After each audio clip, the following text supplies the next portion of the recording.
Hey everybody, welcome back to ChapterCast. So glad to have you join me today. Today, we're diving into something fascinating and incredibly useful called differential reinforcement. It's a concept that can truly transform how we interact with and guide behavior in ourselves and others. It sounds fancy, doesn't it?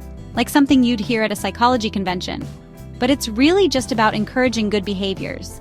It's about highlighting the actions we want to see more of, and creating an environment where those behaviors can flourish, and gently steering away from the not-so-good ones. Think of it as a gentle nudge in the right direction, rather than a harsh shove away from the wrong one. Think of it like teaching your dog to sit for a treat. You reward the desired behavior, making it more likely to happen again. Instead of jumping, no yelling, just showing a better way.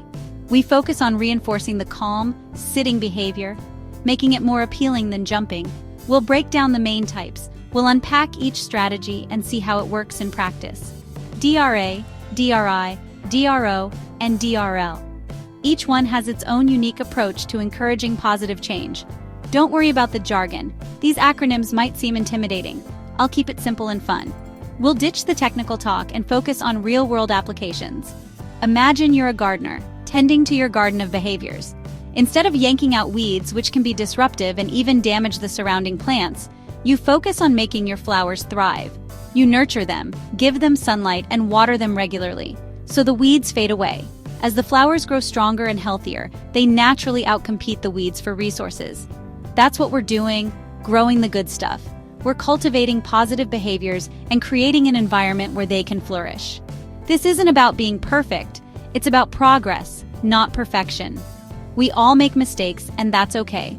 It's about having more tools in your toolbox to address different situations and challenges, to guide behavior kindly and effectively, to foster positive relationships and create a more supportive environment for everyone. Whether you're a parent, teacher, looking to improve classroom dynamics, or just want your roommate to put the cap on the toothpaste, these principles can be applied in countless everyday scenarios. These strategies can help you navigate those tricky situations with grace and achieve the outcomes you desire. We'll use easy examples and analogies so you can easily grasp the core concepts. So you'll leave here ready to explain this to anyone. You'll be able to confidently share your newfound knowledge with friends, family, and colleagues. So grab a snack, get comfy, settle in, and make yourself at home. And let's get started. Let's embark on this journey together and unlock the power of differential reinforcement. It's about understanding people better, their motivations and the reasons behind their actions, and finding positive ways to communicate, to build bridges, and to foster stronger connections. By the end, you'll be a behavior superstar.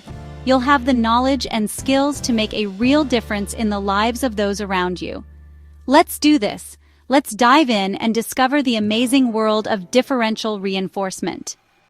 So what is differential reinforcement? Let's break it down. Differential means different, and reinforcement means rewarding a behavior to make it happen more. So you reward one behavior more than another. Imagine two vending machines. One gives you snacks, the other gives you nothing. You'll keep using the one that pays off. The same goes for behaviors. The idea is simple. Stop rewarding the problem behavior and start rewarding a better one. For example, if a child whines for a cookie and you stop giving cookies for whining, but reward them for asking nicely, you're using differential reinforcement. It's not just about stopping a behavior. It's about teaching a replacement. Instead of just saying, "Stop that," you show a better way. This approach empowers people and builds skills. It's positive, constructive, and strengthens relationships. You're not just removing a problem, you're teaching success. It's all about clear communication and connection. Reward what you want to see and the rest fades away. That's the heart of differential reinforcement. Let's dive into some specific techniques. First up is DRA. These methods offer practical ways to shift unwanted behaviors into more positive actions. DRA stands for Differential Reinforcement of Alternative Behavior. It's a powerful tool in the world of behavior management. It's also known as the Do This Instead method. This name really captures the essence of what we're trying to achieve. You pick a better behavior that serves the same purpose as the problem one and reward it. The core idea is to reinforce a desirable behavior that can replace an unwanted one. For example, if a student frequently blurts out answers or comments in class, seeking attention in a disruptive way, the teacher ignores the blurting, avoiding giving it the attention the student craves but praises and acknowledges hand-raising enthusiastically. The student quickly learns that raising a hand is a much more effective way to get the teacher's attention and participate in class, not blurting. The positive reinforcement makes the desired behavior more appealing. It's not about punishing the student for blurting. It's about proactively teaching a better, more appropriate way to seek attention and engage in the classroom. At home, let's say if your teenager has a habit of slamming doors when they're feeling angry or frustrated, you can teach them a different coping mechanism, like saying, "I need 5 minutes to cool down in my room," and then praise them genuinely when they use this phrase instead of slamming the door. DRA is effective because it addresses the underlying why behind the unwanted behavior, providing a positive and constructive alternative that meets the same need. The new desired behavior ultimately gets the same reward or outcome as the old one, but it achieves it in a more acceptable and beneficial way. This approach not only modifies behavior, but also builds valuable real-life skills, fosters self-control, and boosts overall confidence.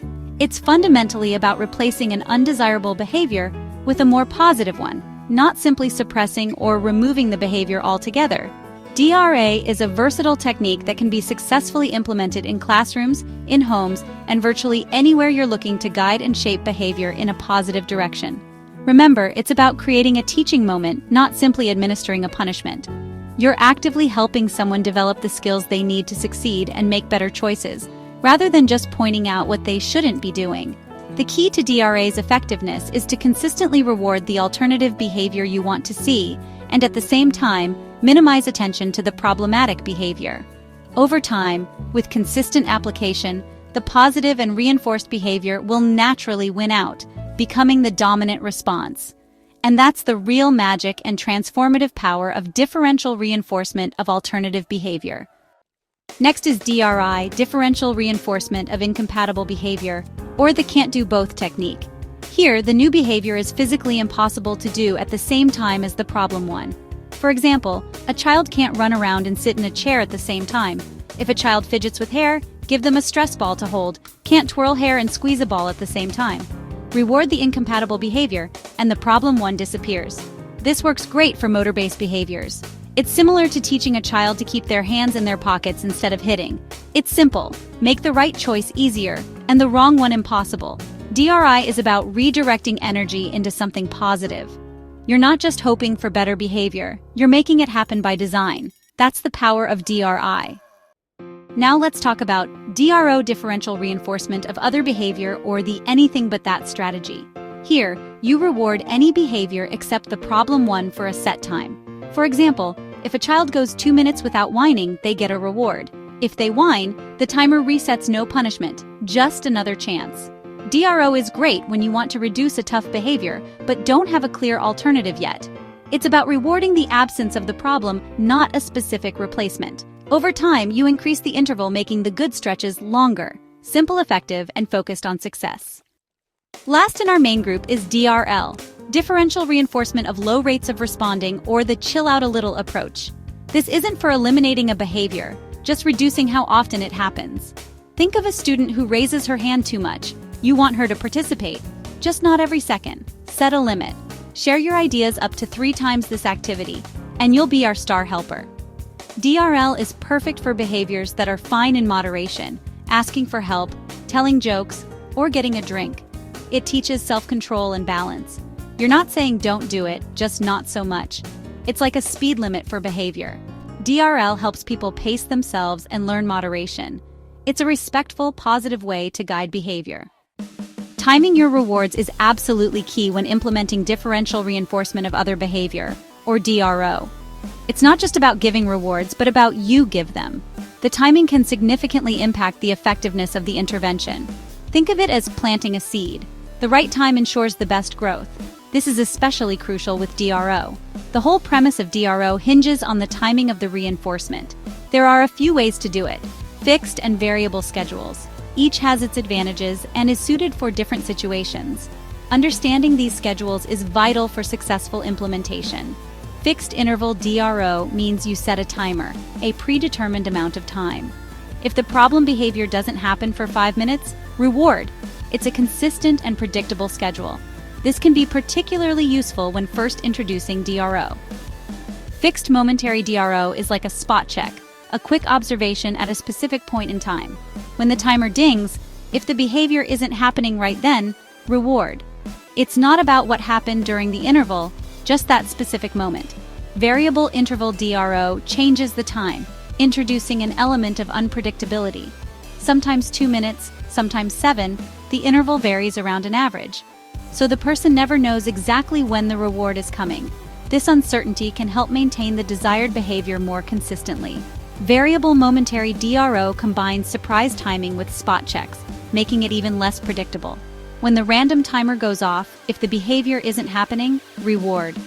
The reward is contingent on the absence of the behavior at that random moment. Variable schedules keep people on their toes and can be more motivating. The unpredictability can prevent the individual from becoming complacent. These timing tricks help maintain good behavior over time. Consistency in applying these schedules is also important for long-term success. The key: match the schedule to the person and the behavior. Consider the individual's needs and the specific behavior you're targeting. Start with easy wins, setting the initial interval short enough to ensure success. Then make it more challenging as they improve, gradually increasing the interval as the behavior improves.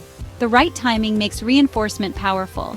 It maximizes the impact of the reward and strengthens the desired behavior. It's like baking. Get the timing right and you get the best results. Precise timing is essential for achieving the desired outcome. That's how you make these strategies work long-term. By carefully considering and adjusting the timing, you can create a sustainable plan for behavior change. DRL also has different ways to set limits.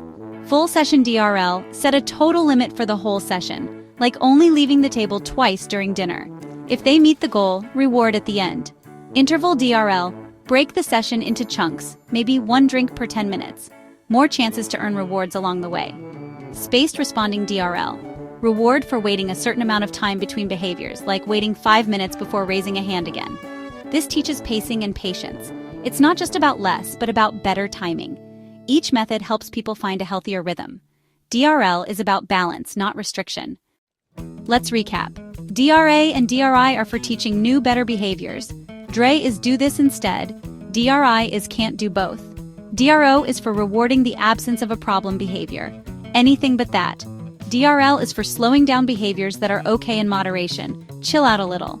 All these methods focus on rewarding what you want to see more of. Pick the right tool for your goal. Replace, eliminate, or reduce. It's about building people up, not tearing them down. Be patient. Change takes time. Nobody gets it perfect right away, and that's okay. These strategies are positive, practical, and work for everyone. Focus on the sunshine, not the weeds. You're helping people grow and succeed. Keep practicing, and you'll see real change. Thanks for learning with me. Now go out there and make a difference. And that wraps up Chapter 25 on differential reinforcement. Whether it's DRO, DRA, DRI, or DRL, each strategy has its place in shaping meaningful, lasting behavior change. Remember, reinforcement isn't just about adding rewards, it's about reinforcing what truly matters. Thanks for watching ChapterCast. Hit that like button if this helped clarify the chapter. Subscribe for more ABA breakdowns, and as always, keep shaping behavior and building better outcomes. See you in the next one.